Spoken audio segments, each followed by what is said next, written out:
네, 시청자 여러분 안녕하세요. 특집으로 준비한 국고처 4분기 유망 섹터와 승부주 6부의 김진아입니다. 6부에서도 종목에 대한 고민부터 4분기를 이끌 유망 섹터와 종목까지 알아보는 시간 마련했는데요. 상승으로 가는 길 아직 늦진 않았는지, 어떤 길로 가야 더 풍성한 연말을 맞이할 수 있을지, 오늘 이 시간 상승의 길에서 언제나 든든하게 곁을 지켜주실 5년 연속 베스트 파트너 이상로 대표님과 함께합니다. 대표님 안녕하세요. 네, 반갑습니다. 상승으로 가는 길 이상로입니다. 네, 반갑습니다. 안 본 사이 그새 또 배지가 늘어나신 것 같습니다. 최다 수익왕 우리 이상로 대표님께 함께하니까 벌써부터 이 시간 든든한데요. 오늘 준비해주신 전략과 또 상담도 너무 기대가 큽니다. 상담 접수되는 동안 이번 주 시장 이야기 간단히 먼저 나눠보겠습니다. 긴 연휴를 보내고 온 금요일이죠. 보통 이 연휴 이후 첫 거래일에는 연휴 동안에 있는 시장의 변동성을 하루에 다 반영을 하는 날인데, 이번 연휴는 큰 이슈보다도 미국 빅테크 중심으로 긍정적인 이야기가 들려오면서 금요일장에는 반도체 중심의 강세가 또 이어졌습니다. 다시 한번 역사를 쓴 코스피 지수긴 한데, 간밤에는 또 뉴욕 증시가 3대 지수 모두 하락으로 마감을 해서 걱정하시는 분들도 많으실 것 같거든요. 시장 분위기 좀 어떻게 보셨을까요? 네, 지금까지 역사적으로 봤을 때 연휴 이후로 보면 시장은 그만큼에 대한 되돌림 파동, 우리가 이제 조정 파동이 나타났던 부분이 좀 더 많이 작용을 했습니다. 그러면서 전일 또 미국 증시 같은 경우에 필라델피아 반도체 지수가 6% 가까이가 또 하락을 하는 모습을 보였고, 중국과에 대한 관세 협상에 대한 부분이 난항을 겪을 것이다. 하지만 이제 장 마치고 난 다음에 트럼프 대통령이 거기에 따른 부분에서 그래도 회담이 지금 취소된 것은 아니다라는 부분으로 일정 부분 선을 또 끊는 모습이 나타났습니다. 그 말인즉슨 우리가 이제 다음 주에는 이 반도체 관련된 기업들에 대한 조정이 나타날 수밖에 없는 그런 상황을 염두에 두고 좀 보셔야 될 것 같은데요.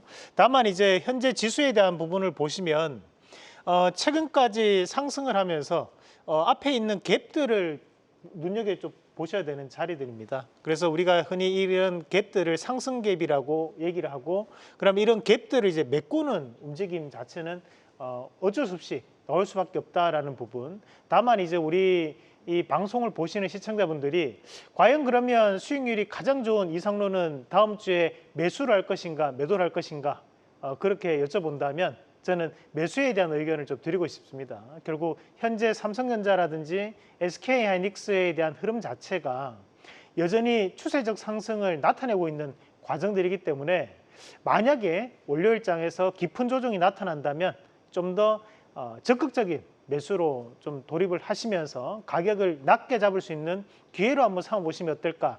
그에 따른 상세 내용은 제가 요 뒤에 바로 이어지는 내용으로 여러분들께 말씀을 드리도록 하겠습니다.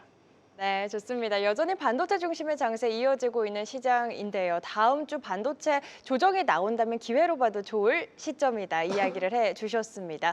지금 높은 환율에도 불구하고 들어온 외국인의 수급 좀 어떻게 해석을 해봐야 할지 궁금하신 분들 많으실 것 같고, 아직 덜 오른 쪽에서 기회를 찾아볼 곳 어디일지도 궁금하실 것 같은데요. 더 구체적인 종목들과 전략 궁금하신 분들, 아쉬우신 분들을 위해서 방송 마친 후 12시부터 또 무료 온라인 공개 방송 준비가 돼 있다고 들었습니다. 오늘은 어떤 내용 준비하셨을지 직접 살짝 소개해 주시면 감사드릴게요. 네, 우선 지금 저희가 6월 달부터 수익률에 대한 부분을 집계를 하고 있는데, 제가 또 압도적으로 1등을 현재 또 달리고 있습니다. 그래서 1억이라는 금액을 가지고 현재까지 2억 8천만 원까지 제가 운영을 하면서 여러분들과 함께 180%라는 말도 안 되는 현재 수익률을 기록을 하고 있는데, 그만큼 지금 시장에 대한 트렌드를 가장 완벽하게 읽고 있다라고 좀 보셔야 될 것 같고요. 그래서 거기에 따른 부분 자체에서 여러분들이 함께 매수 매도를 쉽게 할 수 있는 방법을 방송 끝나고 난 다음에 말씀을 드리겠습니다. 그래서 이 방송에서 다 하지 못한 내용은 그때 들어오셔가지고 온라인 강의를 통해서 한번 들어보시고, 그리고 채팅도 가능하시니까 여러분들이 궁금하신 내용 아무거나 말씀을 주시면 제가 최대한 상세하게 답변을 드리도록 약속드리고요. 그리고 나는 이런 시간보다 나의 이상로가 가지고 있는 노하우가 궁금하다 하시는 분들, 저희가 주식 원리 교육이라고 VOD를 또 준비를 했습니다. 누구나 다 무료로 볼 수 있습니다. 그래서 밑에 나가는 전화로 전화를 하시면 링크가 안가에 나가실 거예요. 그 링크를 클릭을 하셔서 언제나 어디서나 여러분들이 출퇴근하실 때마다 짬짬이 시간을 활용하셔 가지고 이렇게 주식을 할 수도 있구나, 이렇게 매수와 매도를 하는 거구나, 쉽게 요즘 주식 투자에 참여하실 수 있는 거니까 그런 저만의 노하우도 반드시 한번 배워 가시길 바라겠습니다. 네, 정말 어마어마한 수익률의 주인공이십니다. 내 계좌도 이렇게 살찌우고 싶다 하시는 분들은 잠시 후 12시 한국경제TV 홈페이지 들어오셔서 우리 이상로 대표님의 얼굴 클릭하시면 참여 가능하니까요. 많은 참여 바라겠고요. 또 최다 수익왕 이상로 대표님께서 오늘 특집을 맞아 선물도 준비하셨다고 하죠. 하단에 나가고 있는 번호 02-3490-4560으로 전화 주시면 이상로 대표님께서 준비한 선물까지 무료로 챙겨가실 수 있으니까요. 이 또한 많은 참여 바랍니다. 그럼 본격적으로 앞으로의 4분기 어떤 섹터와 종목들 주목해 봐야 할지 이어지는 강의 통해서 더 자세히 이야기 나눠보겠습니다. 오늘은 어떤 내용 준비해 주셨을지 바로 이야기 들어볼까요? 네, 오늘 반드시 여러분들이 좀 알고 가야 할 내용들이 있을 것 같습니다. 또 간밤에 미국 증시에 상당히 불확실성이 커졌던 상황이었고 또 한편에서는 또 셧다운에 대한 부분이 10일째 이어지면서 이제 연방 공무원에 대한 해고가 시작되었다라는 그런 뉴스도 악재로 또 작용을 하는 부분들이었습니다. 다만 우리가 이제 또 12월 달에 금리 인하 가능성이 90%까지 증가했다라는 것은 시장이 또 호재로 작용할 수 있는 내용들이었습니다. 그만큼 이런 호재와 악재가 어떻게 보면 혼조되어 있을 때 우리가 이 시장에 대한 방향성을 의심하고 그리고 거기에서 우리가 주도주에 대한 부분이 어떤 때보다 더욱더 중요하게 작용할 수 있는데 저희가 이 시간을 통해서 네이버도 그렇고 그리고 이제 카카오 또는 이제 삼성전자 SK하이닉스 모두 다 저점에서 여러분들께 발굴을 해드리고 그만큼 수익을 극대화하고 있는 그런 과정들을 보여줬습니다.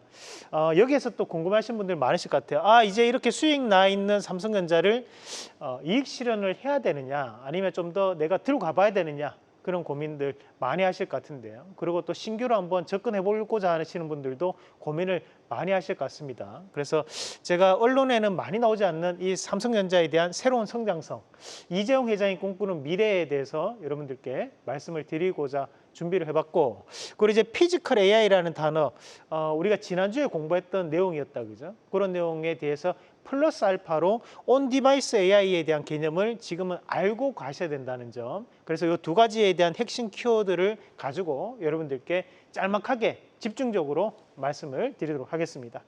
자, 우선은 이제 우리가 이 반도체 종목군들이 최근 들어서 좋은 모습 보여주고 있는데 사실 이제 우리가 반도체 안에서도 소재, 부품, 장비 이렇게 세 가지 단이 있습니다. 물론 삼성전자나 SK하이닉스는 모든 것을 다 하는 기업들이지만 우리가 이제 반도체 소재 기업들 같은 경우에는 반도체 업황이 개선되면 함께 실적이 개선되는 부분들을 나타내고 장비 업체들 같은 경우에는 실제로는 기대감에 상승을 하고 실적이 연결될 때까지 시간이 걸립니다. 왜냐하면 설비 투자라든지 신규적인 이런 장비에 대한 발주가 들어가줘야지만 실적으로 연결되기 때문이겠죠. 그래서 최근에 보면 소재 기업들보다 장비 업체들이 더욱더 주가적인 상승을 많이 나타내고 있는데 그 이유는 뭐냐?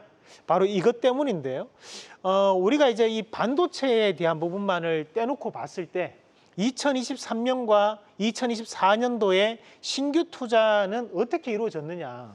우리가 과거 2022년도까지 보면 시장의 유동성이 풍부할 때는 반도체에 대한 부분에서 엄청난 투자가 이루어졌다는 것을 확인을 하실 수 있습니다.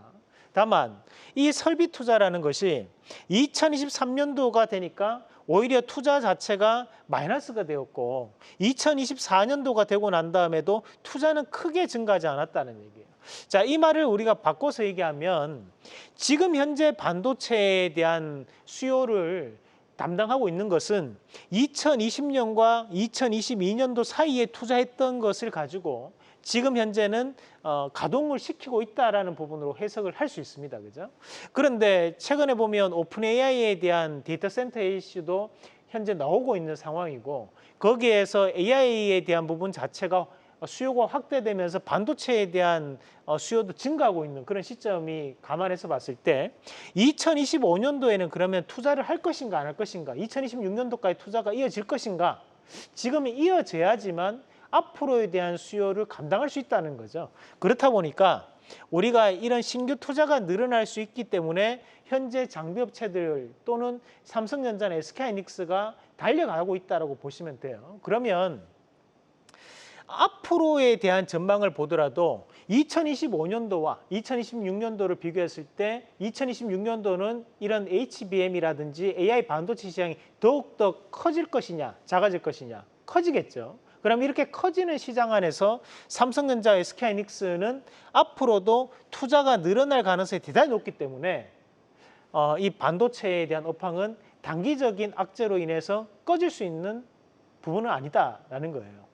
그렇기 때문에 우리가 조정을 볼 때마다 또다시 추가적인 매수를 통해 가지고 가격 단가를 낮추시는 전략이 중요하고 우리 직장인분들 같은 경우에는 한 달에 한 번씩 꾸준하게 이 반도체주들을 모아 가신다면 충분히 13번째 월급이 될 수 있는 그런 주식 투자가 될 것이라고 저는 말씀을 드리고 싶습니다. 그래서 시간 관계상 길게는 말씀 못 드리고요. 그래서 요 한 가지 꼭 기억을 하시면 좋을 것 같고 또 한 가지 봐야 되는 것이 이제 삼성전자 이재용 회장이 꿈꾸고 있는 미래에 대한 부분을 제가 좀 설명을 해드리려고 하는데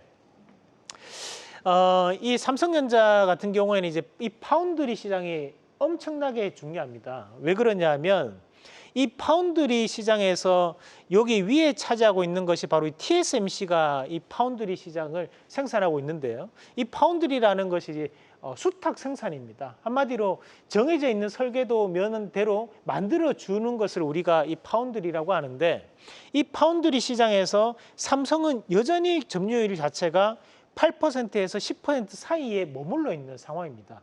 사실 이 점유율을 20%까지 높이겠다라는 것이 이재용 회장의 목표라는 거죠.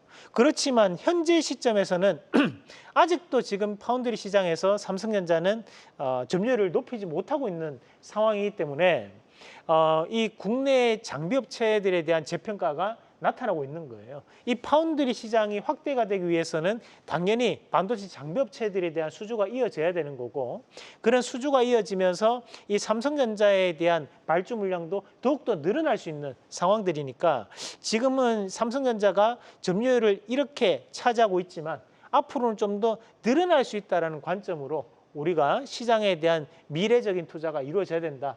그러면 이런 파운드리 시장 자체가 확대가 된다면 삼성전자에 대한 주가도 지금 뭐 9만 전자, 8만 전자가 문제가 아니라 10만 전자, 15만 전자까지도 충분히 가능하다는 말씀을 좀 드리고 싶습니다. 그래서 대신에 이런 그림은 뭐 단기간에 이루어질 수 있는 그림은 아닙니다. 다만 제가 말씀드렸던 이 내용을 반드시 참고하시면서 나머지 내용은 제가 이 방송 끝나고 난 다음에 무료 강의를 통해서 말씀을 드리도록 하겠습니다.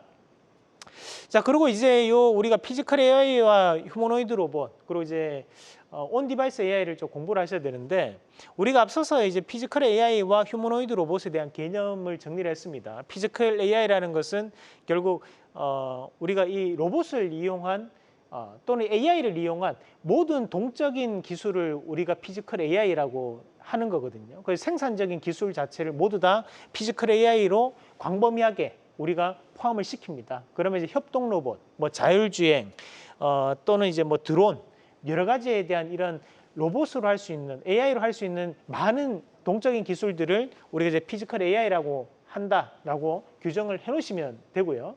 거기에 추가적으로 봐야 되는 것이 바로 이 온 디바이스 AI라는 개념인데요. 최근에 이런 이 온 디바이스 AI 관련된 기업들에 대한 주가가 조금씩 수급이 들어가고 있습니다. 그 눈치를 아직까지 못 채신 분들이 많으신 것 같아요. 언론에 보도도 안 되고 있는 상황인데 이럴 때 우리가 선점을 해야 됩니다. 미리 사야지만 수익이 크게 날 수 있습니다. 온 디바이스 AI라는 것은 우리가 일반적으로 클라우드 서버에 대한 AI는 우리가 이제 이런 AI에 대한 연산을 어디서 하느냐? 그러면 이제 공용 서버에서 연산을 한다는 개념인 거고, 온 디바이스 AI라는 것은 이 자체적인 부분에서 연산이 이루어진다라는 개념이에요. 그러면 당연히 공용 서버보다는 보안성이 높을 수 있고, 그러면 우리가 이런 로봇에 대한 부분 자체를 곧장 가동을 시킬 때 로봇이 공용 서버에 들어가서 그에 따른 연산을 받아가지고 행동하는 것과 자체적으로 행동하는 것 뭐가 더 빠르겠습니까? 바로 이 온 디바이스 AI가 훨씬 더 일에 대한 가동이 빠르게 이루어질 수 있겠죠. 그렇다 보니까 이런 온 디바이스 AI에 대한 개념 자체가 앞으로 시장에서 상당히 확대될 수밖에 없다라는 거고요. 그런 관점에서 본다면 우리가 이런 온 디바이스 AI 관련된 부분이 아직까지 주가에 대한 부분이 상당한 저평가를 받고 있기 때문에 10월 달 실적이 발표되기 전까지 이런 테마에 대한 부분을 우리가 좀 더 미리 선제적으로 좀 대응을 하시면 좋겠다. 그래서 관련된 기업은 이 방송 끝나고 난 다음에 말씀을 드리도록 하겠습니다. 자, 저희가 9월 달에 2억 5천으로 여러분들과 함께 매수 매도를 하는 계좌가 출발했습니다. 그런데 9월 말에 2억 7천100만 원이 됐고, 그리고 그 10월 달 연휴가 있었음에도 불구하고 요 금액이 또 2억 8천까지 증가를 했습니다. 뭐 우리가 지금 현재 목표는 상당히 높게 저는 될 수 있다라고 보고 있는데요. 제가 뭐 특정 숫자를 언급하지는 않겠습니다. 다만 우리가 꾸준하게 매수와 매도를 통해서 여러분들과 함께 계좌를 만들어가는 거니까 내가 요즘 시장이 좋은데도 불구하고 계좌에 대한 수익이 빨리 오르지 않는다. 내가 조금 소외된 기업을 가지고 있는 것 같다 하시는 분들은 방송 마치고 들어와 온라인 강의를 통해 가지고 최근의 시장에 대한 트렌드 그리고 어떤 종목에 대한 주도주를 내가 가지고 있어야지만 수익이 날 수 있는 노하우들 말씀을 드리겠습니다. 그래서 이 방송 끝나고 난 다음에 여러분들이 많이 참여하셔서 노하우 들어보시면 좋을 것 같고, 내가 지금 가지고 있는 종목이 너무 걱정되고 궁금하다 하시는 분들, 제가 오늘 여러분들께 국민고충 처리반의 에이스로서 여러분들께 고충을 확실하게 해결해 드릴 테니까 지금 빨리 많이 문의하시길 바라겠습니다. 오늘 국고초유 6부 저희가 준비한 내용은 여기까지입니다. 함께해 주신 여러분 고맙습니다.